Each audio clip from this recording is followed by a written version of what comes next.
Number one, makikita ninyo yung mga distributors na lumaki ang income, lumaki ang cheque. Well, let me remind you, kahit may lockdown, kahit na may pandemic, meron kasi silang goal. Bato-bato sa langit, pero let me tell you, maraming distributors na nagkaroon ng lockdown, nawala din ang kanilang target. Yun yung sinasabi ko sa inyo. Nagbakasyon sila, nagkaroon ng quarantine, nagbakasyon sila. Eh di nagbakasyon din ng pay-in, nagbakasyon din ng komisyon, nagbakasyon din ng pairing nyo, nagbakasyon din ng unilevel, stair-step, binary, simply because nung nagbakasyon, wala nang target, wala nang goal. No? They did not set their goals anymore. Ang goal na lang nila is that, sana matapos na tong pandemic. Ang goal na lang nila, kailan kaya matatapos ito para makapag-aim global na ako. So, a lot of people waited that the pandemic or crisis and quarantine will be over. Pero hindi ganun ang pagbe-business. Sa totoo lang, dapat mabilis kayong mag-adjust. It doesn't mean na merong lockdown, hindi na kayo magkakaroon ng goal. Kaya po yung mga distributor na nakita nyo na mas lumaki pa ang income ngayon, well, let me tell you, target kasi nila yon na kahit na merong lockdown, na kahit na merong pandemic, gusto nilang kumita. And not only that, hindi lang sila naglagay ng target. Malaki yung target na nilagay nila sa sarili nila. Because alam niyo, pagka yung target mo, whether ang limbawa, ang target mo income, pag yung income na target mo is masyadong maliit, hindi ka na magsisipag o mag-exert ng effort. Pag masyado namang malaki, tatamarin ka kasi isipin ng mind mo, imposible. Dapat mag-set ka ng goal na katamtaman lang. Ang tawag doon, set goals big enough that you will become invested in it. Ibig sabihin, ma-attach ka, mag-invest ka ng time and effort, hindi ka ma-overwhelm, hindi ka mabibigla. So, one of the things that drive production in terms of discipline, dapat meron kayong goal. Halimbawa, walang pinagkaiba sa pag-workout or pag-gym. Hindi ka pwedeng mag-workout, hindi ka pwedeng mag-gym nang wala kang goal. Kasi kung wala kang goal, halimbawa, ba't ka nag-workout? Wala lang, gusto ko lang mag-workout. Hindi mo goal pumayat, hindi mo goal na sumeksi, hindi mo goal na mag-build ng muscle, tatamarin kang magbuhat, tatamarin kang mag-gym. Whereas kung meron kang goal, sasabihin mo sa sarili mo, well, ang goal ko kasi is to lose 10 pounds kasi lumalaki ako, bumibigat ako, baka maging problem sa akin to pagka hindi ako nag-lose ng weight. In other words, kaya sila nag-gym, kaya ako nag-gym kasi may tina-target ka. So, if you're gonna ask me bakit may mga distributors na walang production ngayong lockdown, isa lang, wala po silang target. Wala po silang goal ngayong lockdown. Kaya, ang production nila, mababa o halos zero ang production. Kasi, ang totoo niyan, pag may goal kayo, tatrabahuhin mo eh. Magsusumikap ka na hatawin eh. Kasi it's a goal. Pag wala kang target, suntok sa buwan. Kahit na ano na lang ang gawin mo, you will have a lot of time wasting your time. Wala kang gagawing activity, mas marami kang panahon matulog, mas marami kang panahon kumain, mas marami kang panahon manood ng TV kasi wala kang goal. So, one of the things that drive production is setting big goals. And not only that, no, importante yung goal mo, may kahulugan sa'yo. Mahirap naman yung, alam niyo, maraming hindi nagiging successful sa aim kasi nagsiset sila ng goals na hindi naman mahalaga sa kanila. So, importante, mahalaga sa inyo yung goal nyo. Merong ibig sabihin, merong kahulugan. Because ang mahirap yung, gusto mong kumita ng 50,000, 100,000 per month, pero ano bang kahulugan sa'yo pag kumita ka ng 50,000? So, ang sinasabi ko dito, huwag kayong magsiset lang ng goal, huwag kayong magsiset ng target, huwag kayong mangangarap na walang ibig sabihin sa'yo, na walang kahulugan sa'yo. Dapat merong kahulugan. Kasi more than the object itself, more than the money itself, ang importante doon kung ano yung kahulugan ng perang yun sa'yo. Halimbawa, bakit gusto mong kumita ng 50,000? Well, gusto kong kumita ng 50,000 kasi pang-enroll ko sa mga anak ko sa magandang school. Gusto kong kumita ng 100,000 kasi gusto kong mag-ipon para makabili ng sasakyan. Bakit gusto mong magkaroon ng sasakyan? Para mas maging comfortable yung transportation namin. O bakit gusto mong mag-travel? Goal ko mag-travel kasi ang kahulugan sa akin ng travel is memories. In other words, pag may goal kayo, kailangan meron siyang kahulugan. Ang nagiging issue sa maraming distributors, may goal nga pero walang kahulugan sa kanila yung goal na yun. So kahit pa gaano kaganda, kalaki, kahit gaano pa ka-significant yung mga target or yung goal ninyo, if they have no meaning, if they are not meaningful for you, hindi sila makahulugan, hindi sila mahalaga, hindi sila valuable sa inyo, hindi mo rin siya panggigigilan. So, katulad ng binanggit ko kanina, isa sa mga sikat na distributors natin, si Rafi Vergara. Kasi sikat siya sa buong AIM Global or Empowered Consumerism ngayon. Kasi, this guy, he clearly set his goal even before there was a lockdown, which means he's now driving a brand new car, a Ford Mustang. He bought cash for about 3.5 million. Now, to think that there is crisis and pandemic, how come this guy is able to buy his car? How come he did not just save his money instead of him buying his car? Why not just save his money? Because it is more important now. Well, let me tell you, you cannot question his motive because in the first place, that was his goal. It was clear to him and he knows the value of that Mustang for him. So, ibig sabihin, alam ng tao kung ano yung kahulugan ng pagkakaroon ng kulay orange na Mustang sa kanya because for him probably the meaning of that goal is what? Fulfillment, validation of his success. Probably it was his childhood dream to own a muscle car, which is Mustang, orange Mustang, no? So what I'm saying here is that for people who have goals and they know what those goals are for them, for people who know what's the meaning of their goals to them, hindi nyo sila, you can never simply stop these people from really working hard to get their goals because they know they put an attachment to their goals. So, wag lang kayong mangangarap ng pera. Dapat meron pong translation, yung money na yon para sa inyo. Yan ang importante dyan sa setting clear goals. So, two things to derive production. Number one, set big goals. And number two, set clear goals. Kaya kung may mga nakikita kayong maganda or malaki ang mga income nila ngayong may pandemic, ngayong merong crisis, ang dami pong nag-500,000, ang daming nagto-250,000 per month. Well, ang number one sa kanila, nag-set sila ng target, nag-set sila ng goal kahit na merong pandemic. Kahit na naka-lockdown sila, nag-set sila ng goal kaya hataw pa rin sila sa online, hataw pa rin sila sa pagpapagaling ng skills, hataw sila sa kakaaral kung paano nila ma-maximize yung FB or yung Facebook boosting. So, in other words, there are a lot of tools you can actually use para magkaroon ka ng bagong kaalaman dito sa new normal na ito. Well, sabi nga, people with big goals or people with goals succeed because they know where they are going. So, these people who were able to achieve their goals, that number one na lamang nila sa maraming mga hindi, number one na lamang nila sa mga walang goals is that yung may mga goals, alam nila kung saan sila papunta. Meron silang tinatawag na direction. So, kayo, I challenge each and every one of you, what is your direction? What is your goal? Have you set your target in terms of production, in terms of pay-ins? Have you set your goals in terms of your commission, in terms of your income? Because pag may tinatarget kayong income, may tinatarget kayong commission, matatranslate nyo to sa activity dahil doon nakasalalay kung ilan ang kakausapin mo, ilan ang i-closing mo, ilan ang prospect na lalatagan mo para mag-pay-in, para sa income.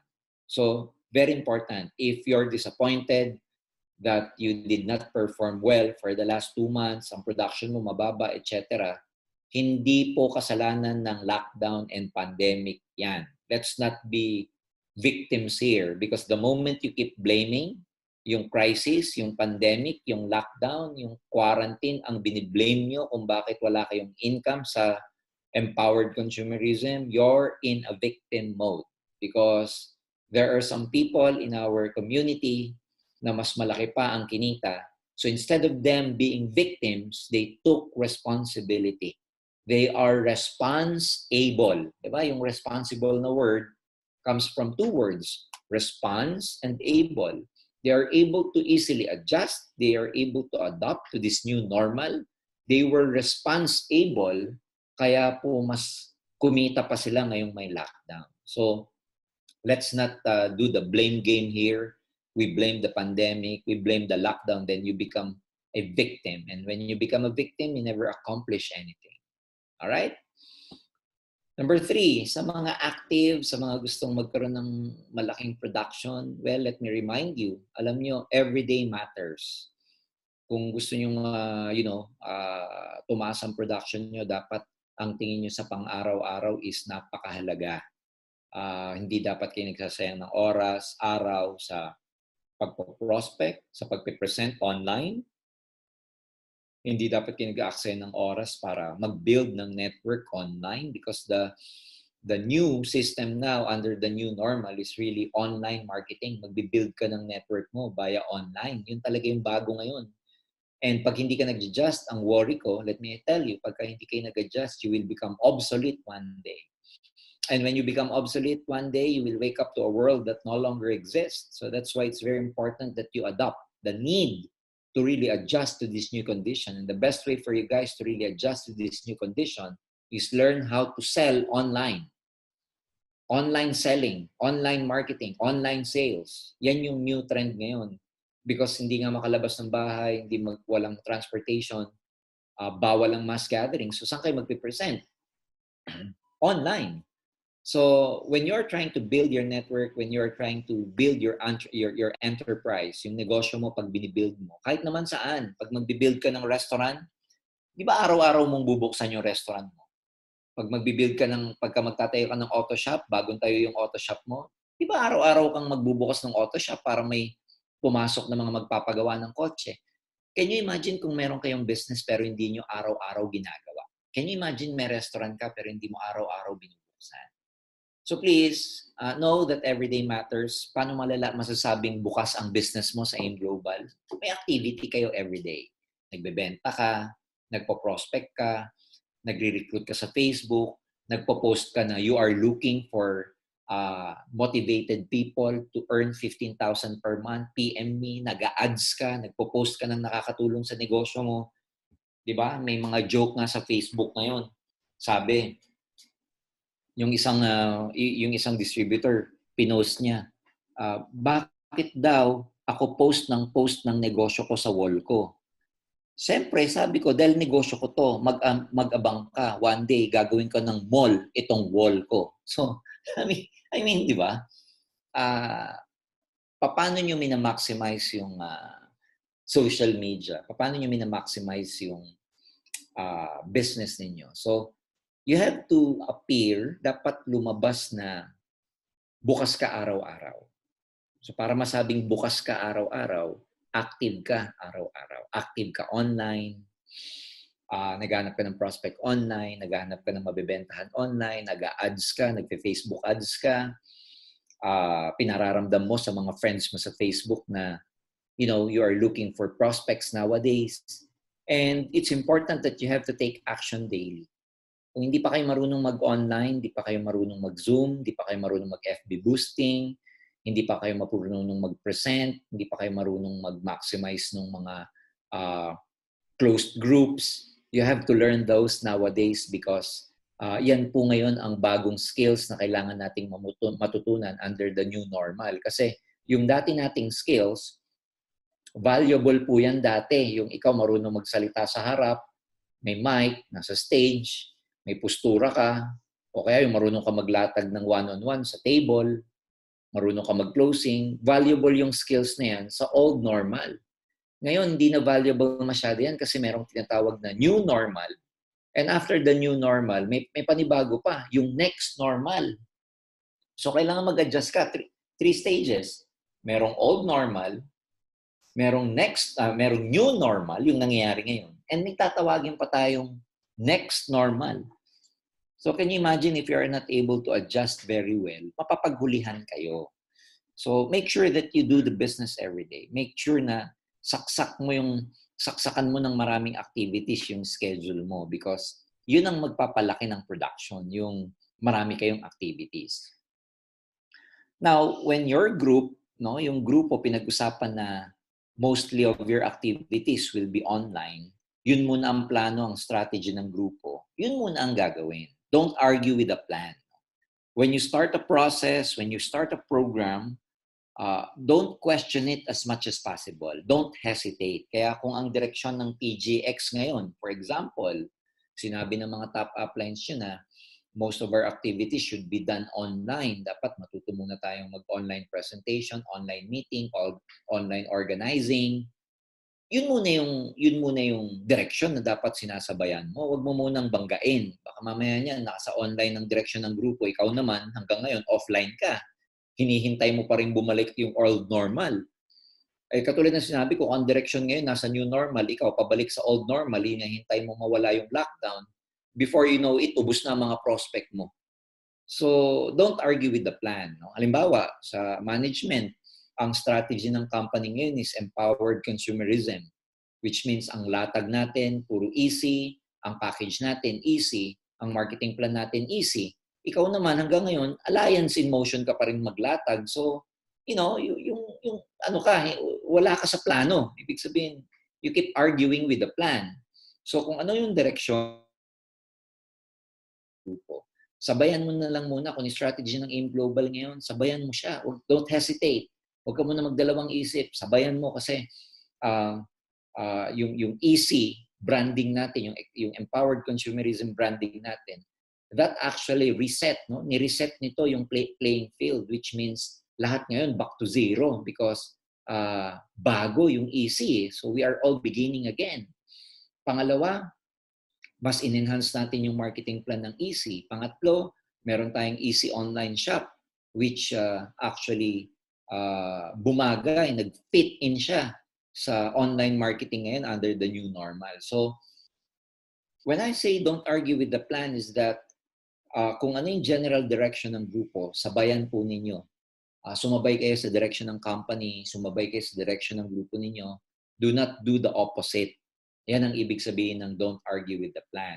Pagka sinabi na lahat ngayon puro Zoom meeting muna, lahat ngayon makikinig muna kayo ng mga easy talks. Kung may prospect kayo, may schedule po lagi ang FB Alliance page natin, no? Ng easy talks tuwing 3 p.m. Meron tayong ECO, meron tayong NECO, meron tayong leadership training. May iba-ibang araw yan tuwing 3 o'clock. Meron tayong consultation with Doc Butch.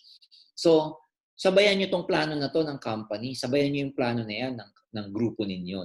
Because pagka hindi ka nag-cooperate, hindi ka sumabay sa direksyon na ito, baka mapagulihan kayo. That actually drives production. Kung may pinag-usapan yung grupo at ito muna yung strategy natin at susundin ng bawat isa, magiging productive yung grupo ninyo. That actually drives production.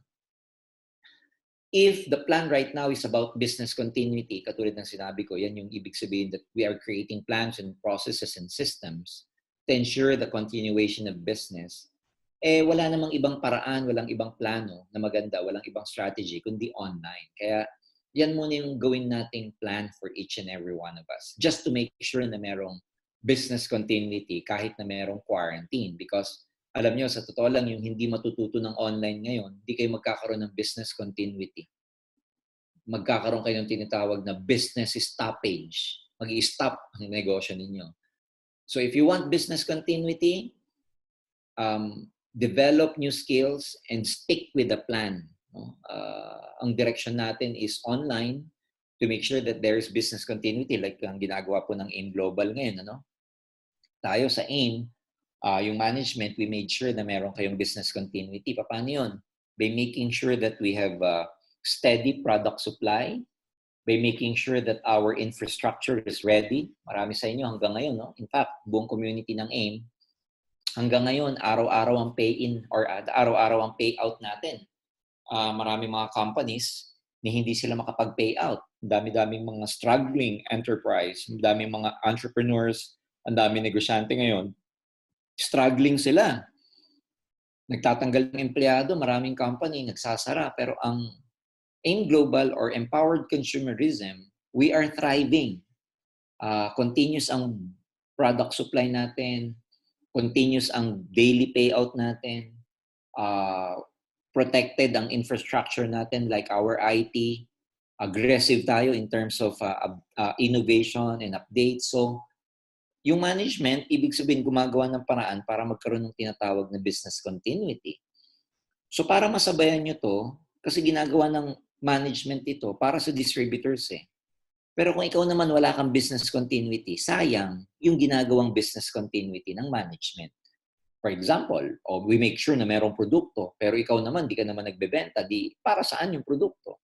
We made sure na merong funds for the daily payout, pero ikaw naman hindi nagpe-pay in, hindi nagbebenta. So, para saan yung daily pay-in natin? So, ang ibig sabihin nun, kung yung company merong business continuity plan, ikaw as a leader, distributor, meron ka rin dapat business continuity plan. And don't argue with that plan. So again, if we want to prosper in this condition under the new normal, if we want to prosper, you make sure na meron kayong business continuity. And mangyayari lang yan pag you stick with a plan and marami kayong activities every day. If you want to become productive, isa sa mga pinaka-importanting discipline yung meron kang mindset na build a no matter what mindset. Ibig sabihin, gumawa ka ng mindset. I-mindset mo na may mindset dapat kayo na kahit ano mangyari. You have to create pressure for yourself. Otherwise, nothing will be done. Alam mo, kaya marami kayong makikitang distributors na productive kasi pinipressure nila yung sarili nila. Katulad ni Rafi Vergara, bibili ako ng sakyan, hahataw ako. Meron siyang goal, pinipressure niya yung sarili niya. Sa buhay, hindi pwedeng walang pressure. Because pag wala kang pressure, wala kang maaabot, wala kang maaatim, wala kang ma-accomplish. Remember, tayo, nakuha natin yung mga grades natin sa college, graduate tayo because of pressure. Nagsisipag tayong mag-aral mabuti nung araw kasi nape-pressure tayo from our parents na, pinag-aaral tayong mabuti. Sa trabaho, kung kayo'y empleyado, bakit ka may deliverables? Because there's a pressure from your supervisor, immediate supervisor. So kahit saan mo tignan, para gumalaw ang isang bagay, kailangan merong pressure. Yung gulong. Gulong, halimbawa, pagka walang pressure, hindi tatakbo. Pagka sobra-sobra naman yung pressure ng gulong, sasabog. Pero pag under pressure, hindi naman tatakbo. Pero pagkatamtamang pressure, efficient ang gulong. So, ganun din naman sa water pressure. O, pag mataas yung building, like dito sa amin, I live on the 20th floor, hindi aabot dito yung tubig kung walang water pressure. Yung pampalambot ng mga karne, no? Pressure cooker, ano ginagamit doon? Pressure. Sa kotse, para i-lift yung kotse na mabibigat, ano tawag doon? Hydraulic. Yung gas from refinery para pumunta sa gas station, mga oil, kailangan ng pressure. So what I'm saying is, you have to add up a little pressure to you para humataw. And nasa isip lagi yung kahit anong mangyari, kahit na mayroong pandemic, magpapapain ako, maglalatag ako, maghanap ako ng prospect kasi maraming nawalan ng trabaho ngayon. This is actually opportunity. The truth is, alam nyo itong pandemic, pwede nating i-convert to ng opportunity. Itong crisis, pwede nating i-convert ito tong opportunity. That's why sa Chinese character, yung Chinese character for crisis, dalawa ibig sabihin. Isang ibig sabihin danger, tapos isa ibig sabihin opportunity. Nasa tao kung paano niya i-turn yung crisis into danger or into opportunity. So my question to you is how you will convert this crisis into opportunity. Simple lang. Maraming taong nawalan ng trabaho, they need extra income, they need jobs, they need source of income. Latagan ng AIM Global or latagan ng EC. Maraming tao naghahanap ng pagkakakitaan, recruitin nyo para magbenta-benta. O nasa recession tayo, napakaraming tao naghahanap ng pagkakakitaan. Ibig sabihin, with over ang projected 7 million na tao ang mawawalan ng trabaho. Alam nyo ba, market natin yan dito sa AIM. So, we can actually convert this crisis into opportunity. Kung alam niyo yung gagawin. Kung meron kang tinatawag na no matter what mindset. Yan po yung sinasabi ko kanina na instead of you focusing on the things that you can control, focus tayo dun sa mga bagay na kaya nating kontrolin katulad ng galaw natin, katulad ng kilos natin, katulad ng activities natin. And pa-pressure tayo. Let's put pressure on ourselves to do things, to accomplish goals. Because, when you pressure yourself, you make things happen. Nakaka-deliver ka. Pag may pressure ka, you are able to deliver. Pag may pressure ka, you are able to accomplish. Pag wala kang pressure, ang kabaliktaran yan, complacent ka. relaxed mode ka, tamad mode ka and everything. So let's put pressure on ourselves to be productive. Ito, gustong-gusto ko tong example na to. Sabi sa Africa, it's an African proverb, sabi every morning in Africa, a gazelle wakes up. It knows it must run faster than the fastest lion or it will be killed. But every morning a lion wakes up. It knows it must outrun the slowest gazelle or it will starve to death. It doesn't matter whether you are a lion or a gazelle.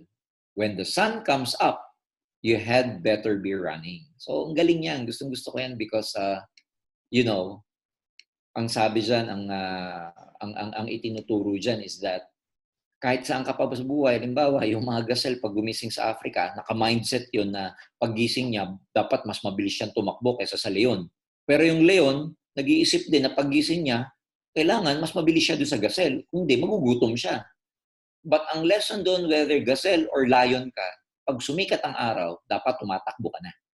So, ganun din sa buhay. No? Whether you're a big distributor, starting distributor, you're an old leader, a small leader, or just starting in the business, when the daytime comes, when the time for you to do the business is there, dapat humahataw na tayo. Whether you're old, new, humahataw na tayo. Ayan. Another thing, okay, gawa kayo ng daily routine. Gawa kayo ng schedule nyo araw-araw. Hindi pwedeng wala kayong schedule sa araw-araw. Gawa kayo ng routine na magiging normal na at automatic na sa inyo. Yung ibang tipong paggising mo sa umaga, ano yung routine mo sa bahay?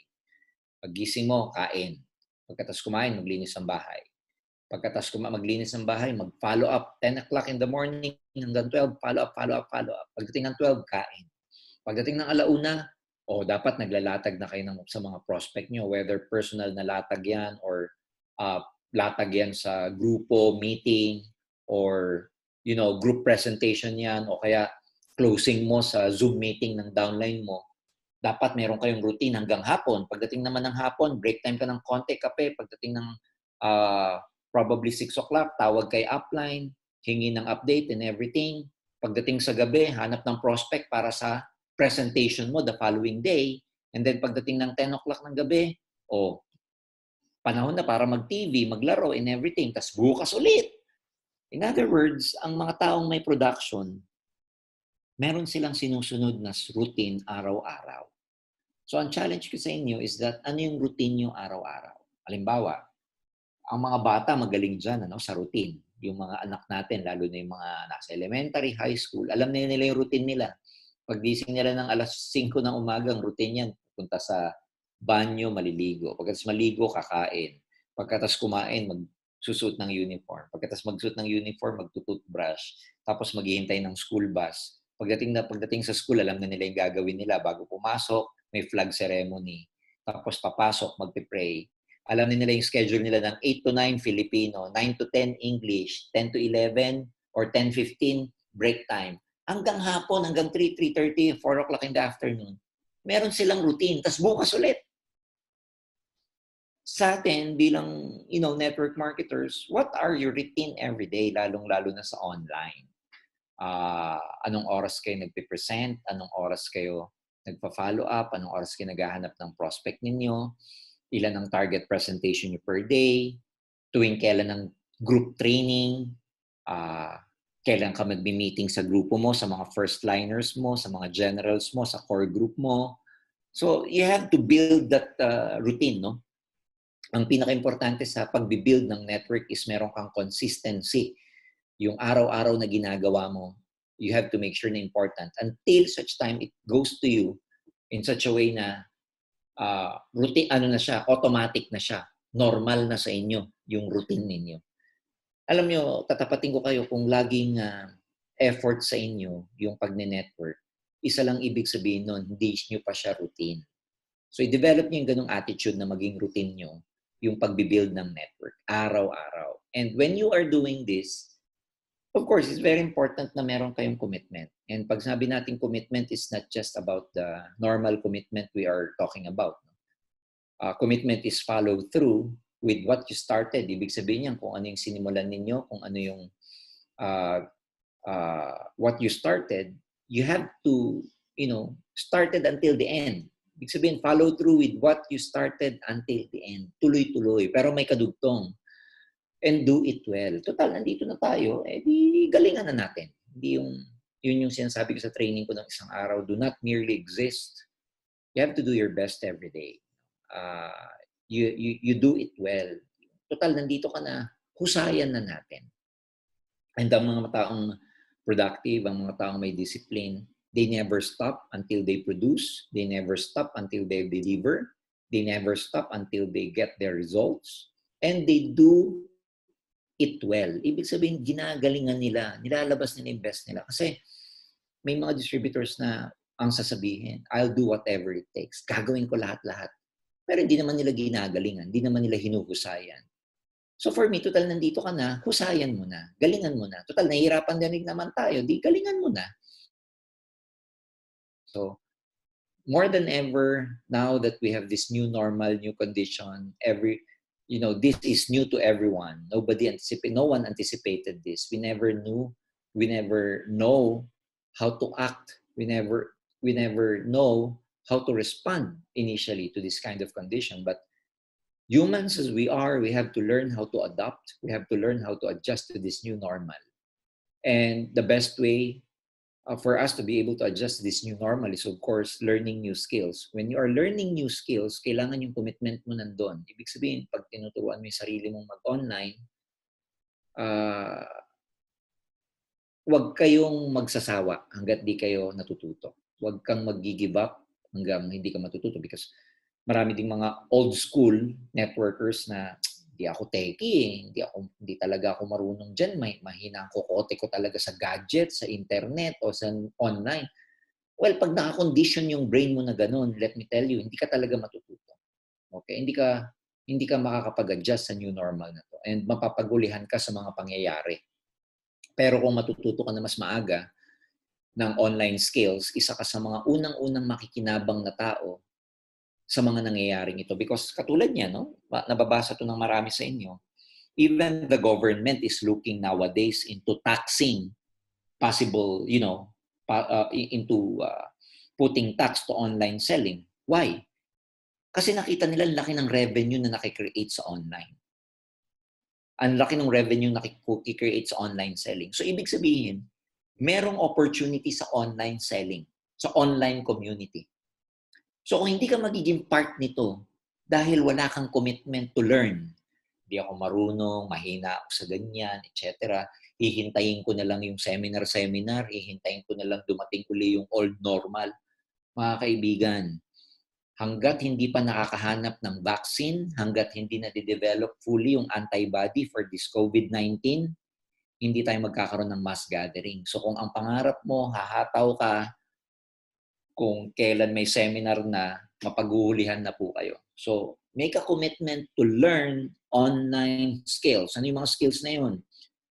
Online presentation, online prospecting, online follow-up, online meetings, online closing, online selling, online ABC rule, online training, online building, puro online lahat ngayon. Kung hindi kayo marunong, be able to get a mentor for that, and practice and practice and practice until it becomes a part of you and it becomes normal to you. Yun ang ibig sabihin ng commitment in terms of discipline. Because alam nyo, ang kasabihan ng universe pagdating sa commitment, yung different level na gusto natin sa buhay natin will demand a different level of you. So, iba-ibang baitang sa buhay, iba-ibang skills dapat meron ka. Halimbawa, katulad dito sa picture na nakita nyo, level 1, ang obstacle niya lang, mga tusok-tusok. Pagdating sa level 2, mas mataas na level, apoy na. Pagdating sa level 3, mas matindi na yung mga kalaban niya o mas matindi na yung obstacle niya. In other words, the higher level you want to go in life means the higher or the better skills you must have. Because life will demand a different level of you if you want to go higher than where you are right now. So, yun yung commitment. Kaya, Parang kunwari, naging MC na kayo, naging GA na kayo. O halimbawa, naging MC kayo, naging millionaire circle kayo. You've earned your first million. Kung gusto nyo kitain yung second, third, fourth million ninyo, it will demand a different level of you. Halimbawa, GA ka ngayon, gusto mong maging GA Ruby. Eh, 5 yan. 5 direct na GA and GA Ruby. So from GA Ruby is a different level. Yung different level na yun ng pagiging Ruby will demand a different level of you. Dapat mas magaling ka, mas masipag ka, mas marami kang skills, mas may commitment ka, mas ready ka, mas mentally prepared ka. Alam mo yun, mas meron kang ability for that kind of level. So, yun yung kasabihan that every next level of your life will demand a different level of you. So, marami sa atin, madali lang tayong mangarap, madali lang nating mithiin itong bagay na to, itong mas mataas na bagay na ganito. Pero ang question is, nagle-level up ka ba? That's the main question about this. You have to level up, okay? Because, again, life will demand a different level of you if you want to go higher. All right? And another thing is when you are trying to develop daily disciplines, maninibago kayo. Ano ibig sabihin maninibago kayo? Oh, sorry. Maninibago kayo. Magkakaroon ng transformation. Your body and your brain will do everything it can to resist change and growth. So when you are developing your discipline, maraming temptation eh. Yung katawan mo, i-resist niyan yung change. Yung brain mo, tatamarin ka, mas gugustuhin mo na lang matulog, mas gugustuhin mo na lang. Kasi naka-design ng brain for comfort, for pleasure. Kaya pag may bago kayong ginagawang habit, katulad nitong daily discipline na sinasabi ko, maninibago yung katawan, maninibago yung utak ninyo.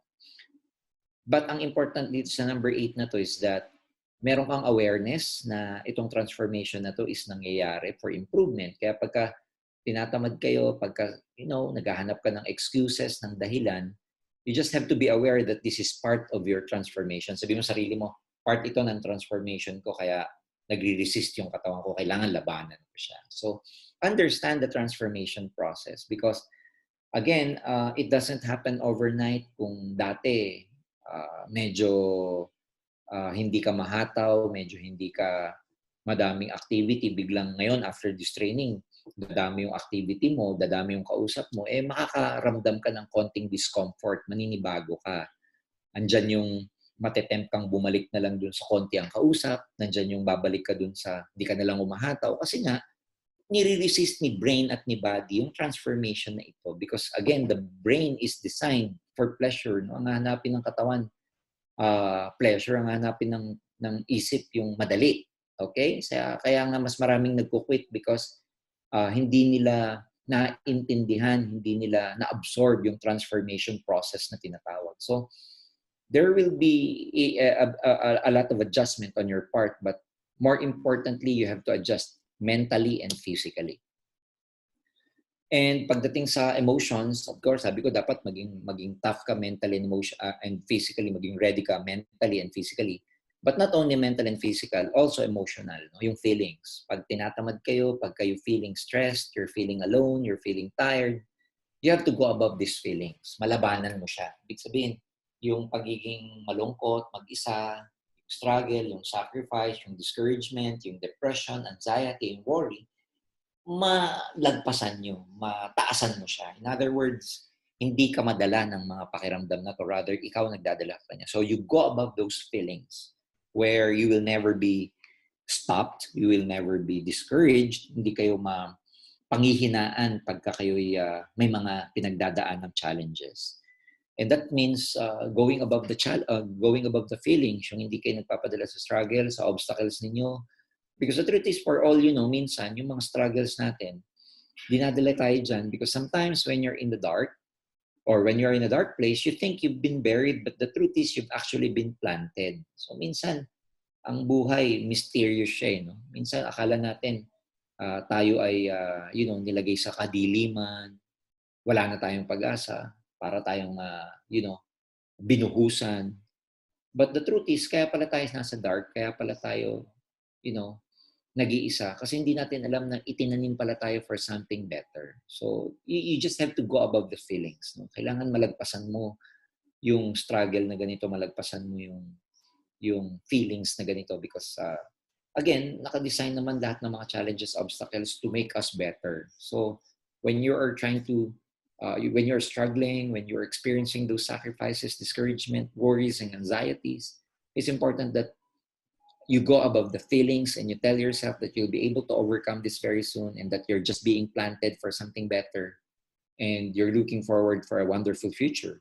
So, yun yung mga mindset na nagagamit toward success, no? Kaya ganun talaga, no? Pagka gusto mong maging successful most of the time, there are a lot of challenges and obstacles and you will feel alone most of the time. Ito yung sinasabi ko kanina, resist the brain because, the brain, success requires constant hard work and fighting against comfort and instant pleasure. And naka-design ito. Kaya, alam niyo yung pagiging tamad, normal yun eh. Kasi yung katawan, nagko-conserve ng energy.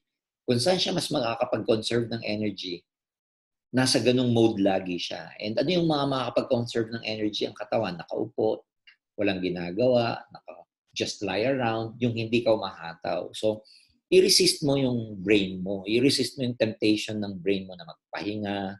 I-resist mo yung brain mo na tamarin. Ang kailangan nating gawin is that, maintindihan is that yung number 11, magkadugtong to eh, kaya nga number 10 and 11. Yung kahit na meron siyang hard work dito sa part na to, di ba? Yung success requires hard work. You have to understand that kailangan ma-attach mo sa hard work na to yung pleasure. Yung gustuhin mo yung ginagawa mo. Masaya ka sa gusto mo. Yung kahit nahihirapan ka, kahit na-experience ka ng pain, may pleasure yung pain na yon. Ano ibig ko sabihin ko? Manood kayo ng mga weightlifters, manood kayo ng mga nag-gym. Yung mga malakit katawan, yung hataw magbuhat. Magugulat kayo, alam nyo, sa pag-gym, sa pagbubuhat, ang sakit po sa muscles niyan. Ako, ang weakness ko, legs, no? Ang hirap palakihin ng legs. And pagkatapos ng workout ng legs, ang ano niya, ang sakit niya. Pero magugulat kayo sa mga nag-workout or sa mga heavy, sa mga weightlifters. Kahit na masakit, pero bakit ginagawa pa rin nila? Kahit na nasasaktan yung muscle, yung chest, kahit na hinahabol nila yung hingal nila, kahit para na silang magkokolap sa kulang ng oxygen, nahihilo na nagdidilim na yung paningin, ang sakit ng katawan, bakit nila tinutuloy pa rin? Because they find pleasure in pain. They find pleasure in hard work. So, yun dapat yung attitude na meron ka para maging productive ka. Yung you find pleasure in presentation, you find pleasure in invitation, you find pleasure on kahit nadi-discourage ka, okay lang sa'yo. You find pleasure in building the network. Yung bang pleasurable sa'yo, yung pag-network, hindi yung pag-gising mo sa umaga, sasabihin mo, re-recruit na naman. O kaya, ang bigat-bigat sa loob mo na nagpe-present, ang bigat sa loob mong ginagawa yung business. I'm telling you, kung ang gusto mo dito pera lang, tapos hindi ka nag-e-enjoy, I'm telling you, you will never become successful. Kasi ang sikreto dito para kumita, dapat masaya ka. Pero kung ang tipong gusto mo lang dito yung kita pero hindi ka masaya sa hataw, bad trip ka sa prospecting, bad trip ka sa paglalatag, yung bad trip ka sa mga iba-iba pa, sa mga building, follow-up, meeting, training, bad trip ka. Pero pag pinag-usapan kita, gusto ko yan, hindi ka magiging successful dito. Kailangan gustuhin mo yung hard work. Kailangan gustuhin mo yung hirap. Kailangan gustuhin mo yung sacrifice. Kailangan meron sa yung pleasure habang ginagawa yung business. Yung masaya ka para magaan ang pasok sa'yo. Kasi minsan kaya tayo nahihirapan lalo kasi kaya mabigat yung pasok sa atin kasi mabigat sa loob mo yung pagnenegosyo. Ang gusto mo lang yung kita pero yung the work itself hindi mo gusto, no? Yun nga yung kasabihan a lot of people would like to eat but not a lot of people would like to hunt. Ibig sabihin, lahat ng mga tao gustong kumain pero kukunti lang yung gustong mangaso. So, in other words, dito sa business natin, minsan gusto ng mga tao kumita lang, pero hindi nila gustong mag-recruit, mag-build, mag-discourage, hindi nila gustong mag-present, and etc. So, kailangan ma-align yun. No? Ma-align na gusto mo nung kita, dapat willing ka magtanim. Willing kang one day, magkaroon ng prutas na pipitasin, willing ka mag-alaga ng network, willing ka mag-alaga ng grupo. So I hope you find pleasure in the hard work. You find pleasure in what you do. Lalo na ngayon sa pagde-develop nyo ng new skills, kailangan you find pleasure in developing yourself. You find pleasure in developing your skills because, again, as I've been saying, kung hindi, darating ang panahon, magkukwit ka na lang kasi nga, pagod ka na. Kaya yung maraming mga distributors napapagod because hindi nila gusto yung ginagawa nila. Gusto lang nila maging successful pero hindi nila gustong mahirapan. So kahit nahirapan kayo, find pleasure in what you do. Find pleasure in prospecting. Find pleasure in presentation. Find pleasure in selling. Find pleasure in what you do. And enjoy the process. Yan ang pinakasikreto ng taong gustong magtagumpay. So those are the 11 ways to develop your discipline. Kaya dun sa mga kaka-plug in lang ngayon, sa kaka-tawag dito, kita lang, gusto ko lang i-highlight itong sabi ko kanina. Ang topic ko kasi is, ayan, productivity is not magic. Yan ang topic ko. Kaya ngayon, I was able to tell you na yung mga distributors na nakikita nyo nagiging productive, hindi po yan magic lang na nangyari sa kanila. Meron silang mga disiplina na in-apply. And yun yung mga kinuwento ko sa inyo, yung 11. And again, this is a copying business. Kukopihin nyo lang naman, gagawin nyo lang naman yung mga ginawa ng mga taong successful. And eventually, you will also become successful in what you are doing, in what we are doing. So, I hope that you guys are able to learn something from me tonight. I hope that you have enjoyed our session for tonight.